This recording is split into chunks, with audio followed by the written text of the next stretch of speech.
What's good? Y'all know what the business is, the Boxing Clinic and more. If you don't like it, don't watch it. That's what I'm going to say on this video. And if you read the title, obviously you already invited yourself right on in. Go ahead and sit on the couch and go ahead and pick up some game real quick. Now, Jose Benavidez is taking on Terence Crawford. At least that's supposed to be the lowdown, heard out of Crawford mouth. That's the fight they're working on. And Omaha, Nebraska. You know, I respect his first title defense. And at the end of the day, I'm going to just keep it real. It's a mismatch. People trying to rationalize and make up excuses saying it's a tough fight. And they do that. That's what boxing fans do. They try to make tough fights. They try to make easy fights or fights that shouldn't even be going down right now. And I'll explain that premise in a minute. They try to make it and rationalize and try to make it into a great fight, a big fight. It's not. This is a step up. This is a step up over him fight. You know what I'm saying? This is a fight that shouldn't be happening right now. Jose Benavidez is obviously not healthy. If you've seen his last fight on undercard of Jeff Horn and Crawford, his leg is still not being healed from the almost fatal gunshot wound or career-ending gunshot wound he suffered to the leg. He's just not healthy right now, man. And you know, he just needs to continue to, you know, rehab that leg and get it stronger. There's no knock on him as far as the leg situation, but you know, before the leg injury, he hadn't did shit in his career, but had a really tough fight versus Mauricio Herrera, who people thought he lost. You know what I'm saying? He's 6'2". You know, people had a lot of high hopes for him. But, you know, like I said, man, he hasn't earned this shot yet. This shot is being given to him, you know, because Crawford needs an opponent. And people ask me, then who Crawford going to fight? Hey, that's not my job to pick out who Crawford going to fight. You know what I'm saying? These same people are defending Terence Crawford, and I don't have no issue against it. You could defend him till you blue in the face. And then they talk about, oh, PBC fighters ain't fighting each other. And that's a totally different animal to tackle. You know what I'm saying? They're not fighting each other because they're not obligated to. Don't forget, like I explained on the live stream last night, they don't have no network contract, or most of them don't have a promotional contract. They just have a managerial advisor pack with Al Heyman. That if they don't like something, if they forced to do something, they can easily go somewhere else to sign with the Zone, or sign with Top Rank, or sign with Golden Boy. And that's the fear. You know, that's why Top Rank tried to come in and steal some of their fighters at one point in time. It didn't work.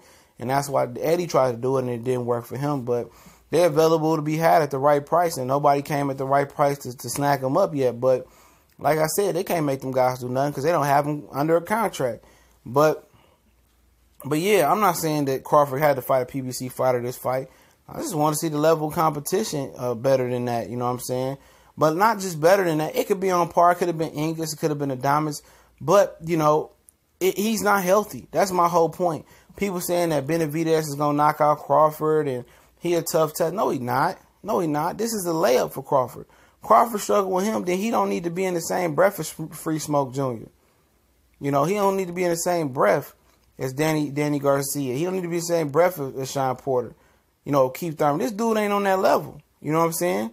He not on that level. And people say, well, it should be Pacquiao, it should be Khan. Well, blame Bob Arum for that. You know, blame me for pointing out the obvious, you know. Call me Captain Obvious if you want to. This is a mismatch. You know, and it's a super duper mismatch. And you can say, well, Campo and Earl was a mismatch. Absolutely. But that was a mandatory. This is a voluntary. So haven't we got to fight a mandatory, the kid from Canada? That ain't for the soul. You know, but oh, it's a mandatory for Crawford. It's another easy fight in the bank. You know what I'm saying? I'm tired of just watching all these easy fights, which I'm saying I'm not going to boycott this fight. Let me just say I'm not going to boycott it. I understand that Crawford and his situation. You know what? And I'm going to support this fight 100%, but I'm pointing out the obvious. Don't try to over-glorify this fight and give him credit for beating Jose Benavidez. That ain't about to fly over here. This is an easy fight. This is a tune-up fight. This is a showcase fight. And you heard me the other day, and people, I don't know if everybody heard me, I say, fighters that fight at home, you know, to test the market or just to get a title defense, you know, for their hometown fan base, I don't have an issue with it. I don't have an issue with him getting a soft touch and being able to bring on a third title in 3 different weight classes in front of his fans. That doesn't bother me one bit. But what bothers me is fans trying to rationalize and try to make this seem like a 50-50 or a 60-40 match. This is a 95% type match. 95% to Terence Crawford. A really slim puncher's chance for Jose Benavidez, only because he's not 100% healthy. You know, anybody that watched his last fight know that. And also, before him even being shot, He struggled with Herrera, which Danny Garcia did too, but he hadn't been proven. He hasn't proven that he's worthy of fighting a pound-for-pound king, a championship level. He ain't championship level yet. He might have championship level talent when he's healthy, but he hasn't showed it before he got shot or after he got shot, and that's what I'm just saying. But it's the Boxing Clinic and more. It's your boy CJ Goodfellow. Don't forget, we on Facebook, Instagram, Twitter. Want to join the new podcast, gang, the Raw Uncut Podcast, link in the description. Go over there, download the free Cashbox app. Sign up with your Facebook or Google account. It's that easy. We got 11 episodes. We're going to be working on some more this week. Also, if you're into college sports, college football, basketball, some high school as well, we got a new college S1210 College Sports Most Wanted page, so check us out. Also, you want to know where I get the instrumentals from, that link in there as well. You got a business, a question, a video collab you want to do, you want to start a channel, need a little bit of help, my email is there for that as well. You got a video request, DM me on Facebook, Instagram, Twitter, and check me on Twitter, retweeting videos out and putting out information as well, the news. Also, if you want to donate, the PayPal link is there as well. Shout out to the Super Chats, but y'all know what the business is. One time for the one time, man. Shout out to Bud Crawford. Can't wait till you fight Free Smoke. We out.